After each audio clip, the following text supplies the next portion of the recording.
Bon matin, tout le monde. J'espère que ça va bien. C'est un privilège pour moi de prendre un café avec vous. Quelle joie dans mon cœur de savoir qu'on peut se connecter comme ça avec des milliers d'entre vous, d'avoir ce moment au quotidien. Prenez bien note que maintenant tous les podcasts sont sur nos pages Facebook, mais aussi ils sont là sur YouTube. Alors si vous en avez manqué, vous allez pouvoir vous rattraper et aller chercher les podcasts précédents, distribuer ça à tous vos contacts. On reçoit tellement de courriels, c'est tellement encourageant. Regardez aussi sur nos différentes plateformes parce que nous avons maintenant une programmation où à chaque jour, il y a plein de choses qui sont mises en ligne pour vous, pour vos enfants, de louanges, d'enseignements, des podcasts avec les différents intervenants et pasteurs hommes et femmes de l'Église Nouvelle Vie. Alors, il y a tout ça qui est là pour vous. Nous avons débuté hier, la deuxième partie aujourd'hui, de quelques leçons, quelques rappels dans la tempête. J'ai été très ému, j'ai été touché par des courriels que je reçois, un en particulier d'une dame qui est dans une église en France qui a été frappée très fort par la COVID-19. Il y a eu des personnes qui sont décédées dans l'église. Il y a eu des médias, une attention médiatique sur eux avec plusieurs articles extrêmement malhonnêtes contre eux. Et la dame m'a beaucoup touché parce elle a écrit ce qui nous a fait le plus mal, bien qu'on soit tellement blessés par certains traitements médiatiques, pas tous, mais certains traitements médiatiques qui étaient tellement malhonnêtes et qui tordaient les faits et la chronologie des événements qui avaient pris place. Mais ce qui m'a fait le plus mal, c'est les chrétiens qui postent cette Église est sous le jugement. Cette Église n'est pas dans la bénédiction de Dieu. Si elle avait marché avec Dieu, ceci ne serait pas arrivé. Et l'espèce et toutes sortes de théories. Et elle m'a écrit, c'était très émouvant. Je lui ai répondu à elle personnellement. Je lui réponds aujourd'hui aussi à travers cette brève étude. Elle a écrit, est-ce que nous sommes sous le jugement? Est-ce que nous sommes hors de la volonté de Dieu? Alors, je crois que c'est important de donner quelques rappels. Et les tempêtes de nos vies, une tempête comme celle qu'on vit actuellement avec la COVID-19, les tempêtes de nos vies nous rappellent certaines vérités immuables dans notre relation avec le Seigneur Jésus, avec Dieu, à travers Jésus-Christ.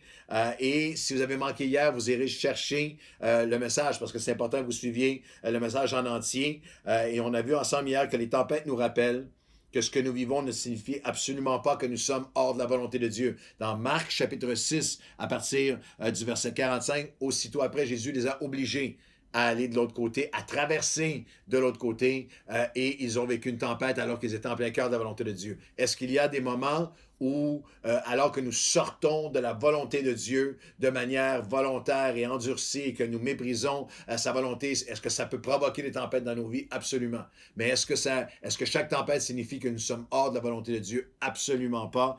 Vous avez les disciples ici qui sont dans sa volonté et ils traversent et entrent dans une tempête. On a vu rapidement que les tempêtes nous rappellent que même à la quatrième veille de la nuit environ, lorsque nous ne le voyons pas, lui est toujours là. Et lui, il nous voit et il prie pour nous. Pendant qu'ils étaient, pendant ces 4 fois 2 heures, ces 4 veilles de 2 heures, en 18 heures et 2 heures, 3 heures du matin, en pleine nuit, la plus ténébreuse, pensant qu'il ne les voyait plus, il les voyait et il intercédait pour eux, il intercède pour nous, il nous voit, et lorsqu'on est au bout de nos ressources, il a des ressources illimitées pour nous. La troisième pensée hier était que la tempête nous rappelle qu'il ne nous impose jamais qui il est, son aide, sa volonté, sa paix, alors qu'il vient sur eux, vers eux sur les eaux, dans Marc chapitre 6 et au verset 48, il les aurait dépassés. Le Seigneur ne s'imposera jamais. Il marche vers toi et tu dois saisir sa main alors qu'il passe. La quatrième vérité est très, très importante, c'est que la tempête nous rappelle les dangers de notre imaginaire lorsqu'il les dérive et des dérives dans nos pensées. Au verset 49, quand ils le virent marcher sur la mer, ils crurent que c'était un fantôme et poussèrent des cris. Et lui les voyait tous, et ils le voyaient tous, mais ils étaient troublés, ils étaient terrorisés, paniqués. Et aussitôt Jésus leur parlait et leur dit, rassurez-vous, c'est moi, n'ayez pas peur. Vous avez un ici, des 365, n'ayez pas peur de la Bible, un pour chaque tempête, pour chaque situation de nos vies. Mais c'est fascinant que Jésus les a conduits, les a bénis, et alors qu'ils sont cette saison sans le voir, lorsqu'il est là, ils ne le reconnaissent pas. Et nous aussi, il nous est parfois difficile pour nous de reconnaître la main de Dieu dans nos tempêtes. Mais il est là. Mais la chose est fascinante, c'est que leur pensée était maintenant hors de contrôle. C'est un fantôme. Et toute leur mythologie, toute leur pensée, tout leur imaginaire venait les bombarder. C'est intéressant que dans le psaume 91, le psaume du refuge, où Dieu dit, il est un refuge, celui qui se réfugie à l'abri du Très-Haut, à l'ombre du Tout-Puissant. Il y a, dans le psaume 91, cet avertissement et cette promesse, tu marcheras, tu devras dans la tempête, lorsque tu vas au refuge avec Dieu, tu devras marcher sur le lion, sur la vipère, mais tu marcheras sur le dragon afin de ne pas être atteint par les terreurs de la nuit et les flèches qui volent le jour. C'est une image, le dragon n'existait pas, c'est une image de l'imaginaire. C'est une image de vous et moi dans cette tempête qui pouvons laisser nos pensées rouler. Il y en a les terreurs de la nuit, en plein milieu, plusieurs d'entre nous récemment, c'est à 1h du matin, c'est à 2h du mat, c'est en plein milieu de la nuit. Qu'est-ce qui va arriver? Qu'est-ce qui va se passer? Nos emplois, notre travail, pour nous ici, l'Église, le ministère, le futur, qu'est-ce qui va arriver? Qu'est-ce qui se passe? Mes études, les plans, tous les projets que j'avais... Le dragon peut prendre toute la place, littéralement l'imaginaire, et également littéralement que alors qu'il marche vers nous, qu'il est avec nous, littéralement de ne plus le reconnaître dans la tempête. Je crois que nous avons besoin, il y a une expression biblique importante dans le Nouveau Testament, d'amener chaque pensée captive à la pensée de Christ. Et captive veut simplement dire amène-la sous le règne de Christ, que tout ce qui est bon, tout ce qui est droit, tout ce qui est pur, tout ce qui mérite l'approbation soit l'objet de vos pensées, et ainsi le Dieu de paix régnera sur vos cœurs. Philippiens chapitre 4. Alors dans la tempête, tu as une responsabilité non seulement de te protéger du virus, protéger tes mains, protéger tous les contacts, la distanciation. Tu as une responsabilité de protéger tes pensées, d'être intentionnel à dire, Seigneur, je ne laisserai pas mes pensées aller dans toutes les directions, dans le pire possible, qu'est-ce qui est si, mais de dire, Seigneur, aujourd'hui, mes pensées vont être fixées sur toi. Je ne laisserai pas l'imaginaire. Vous savez qu'il y a tellement de choses du pire, la très grande majorité du pire que nous avons imaginé n'arrive jamais. Nous torture, nous tourmente, alors que nous le vivons, le revivons, l'anticipons. Que ce soit les dragons ou les fantômes du passé, les dragons ou les fantômes du futur, de ce qui pourrait arriver, la tempête nous rappelle les dangers de laisser l'imaginaire aller dans toutes les directions.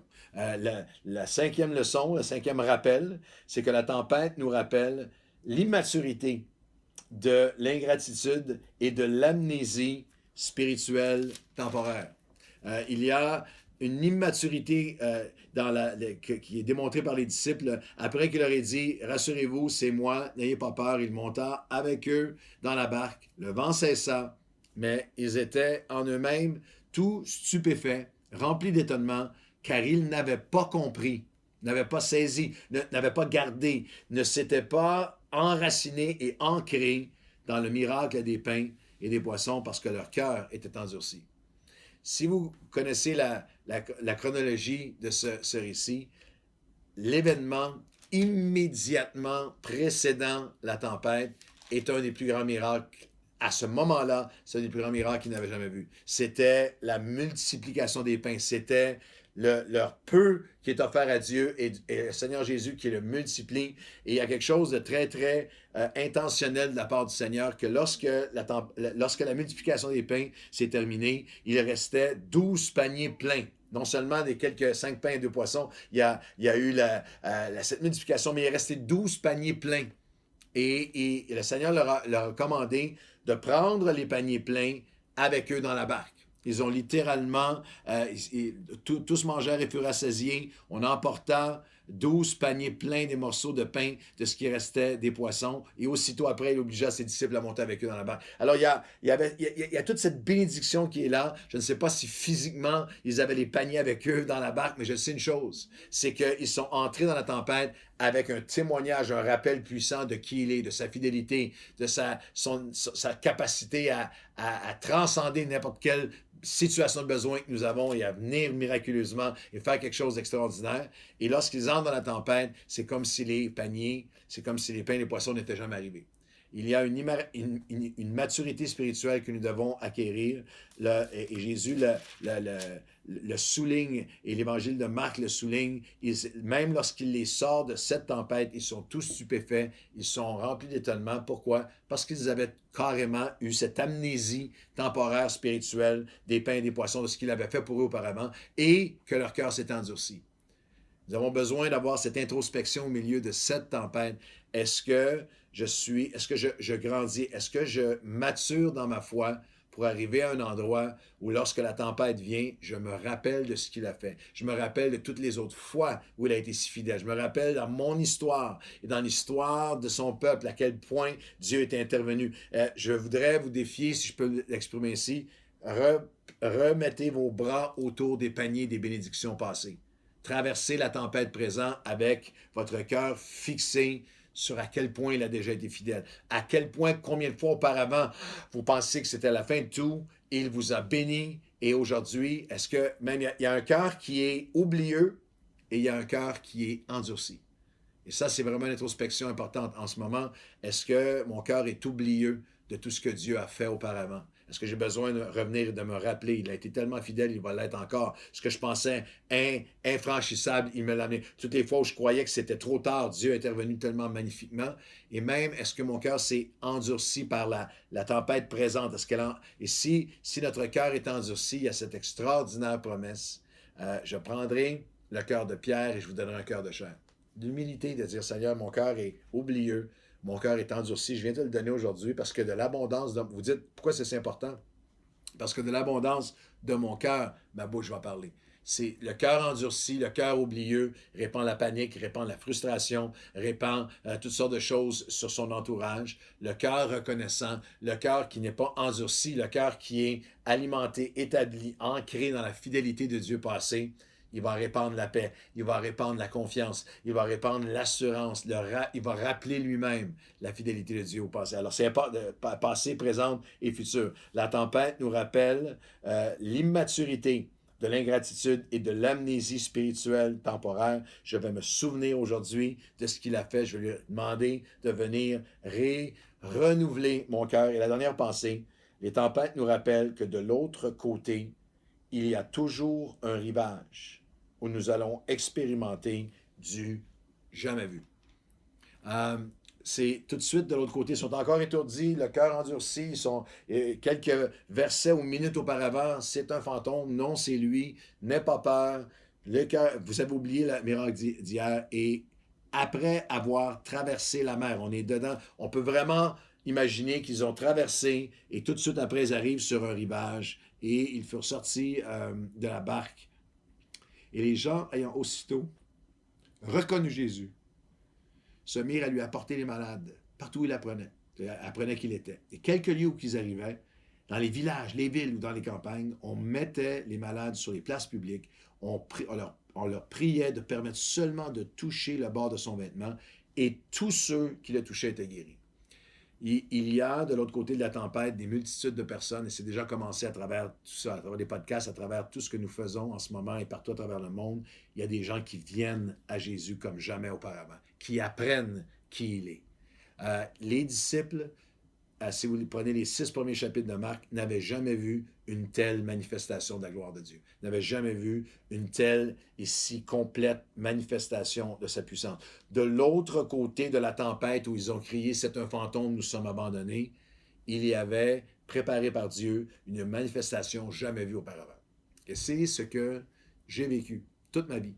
Depuis maintenant presque 4 décennies à marcher avec le Seigneur, dans mes pires moments de tristesse, mes pires tempêtes émotionnelles, tempêtes de trahison, tempêtes de souffrance, que de l'autre côté, lorsque nous marchons, nous nous accrochons, nous lui faisons confiance, nous nous confions en lui, il y a toujours, s'il y a une chose qui est égale et qui surpasse la douleur de la tempête, c'est la nouvelle mesure de jamais vue qu'il y a de l'autre côté. Alors, d'une certaine façon, et je ne veux vraiment pas avoir l'air insensible envers vous aujourd'hui, envers ce que nous vivons, ce qui se passe dans les nations qui est horrible, je crois de tout mon cœur que de l'autre côté de cette tempête, il y a un rivage pour nous. Un rivage de jamais vu. jamais vu de bénédiction, de manifestation de qui Jésus est, de combien il est bon, il est grand, il est fidèle et comment il va agir. Alors aujourd'hui, est-ce qu'on peut ensemble, dans cette dernière minute, est-ce qu'on peut lui offrir notre cœur et dire, Seigneur, viens élever nos cœurs au diapason de qui tu es.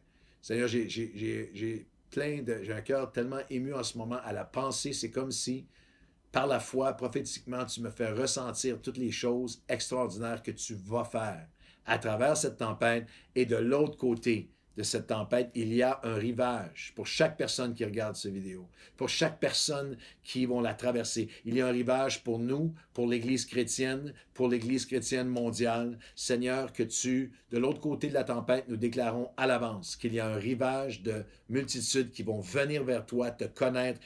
Nous allons vivre du jamais vu, parce que tu es le Dieu du jamais vu. Ils avaient vécu une multiplication tellement extraordinaire, mais elle était suivie d'une tempête. Mais de l'autre côté de cette tempête, il y avait du jamais vu avec toi. Et nous croyons que nous allons vivre une bénédiction, une influence, une faveur, un témoignage. Nous allons raconter comment tu as été fidèle dans une dimension de jamais vu, sans précédent. C'est ce que nous déclarons, c'est ce que nous croyons, c'est ce que nous annonçons, et c'est l'encre à laquelle nous sommes attachés, qui est solide, qui est inébranlable. Alors aujourd'hui, à travers cette tempête, nous nous tournons vers toi, nous avons confiance en toi, et nous nous remettons entre tes mains. Merci pour qui tu es avec nous dans cette tempête. Et ensemble, avec toi, nous allons traverser de l'autre côté. Au nom de Jésus. Amen. Que le Seigneur vous bénisse. Passez une bonne journée et à demain.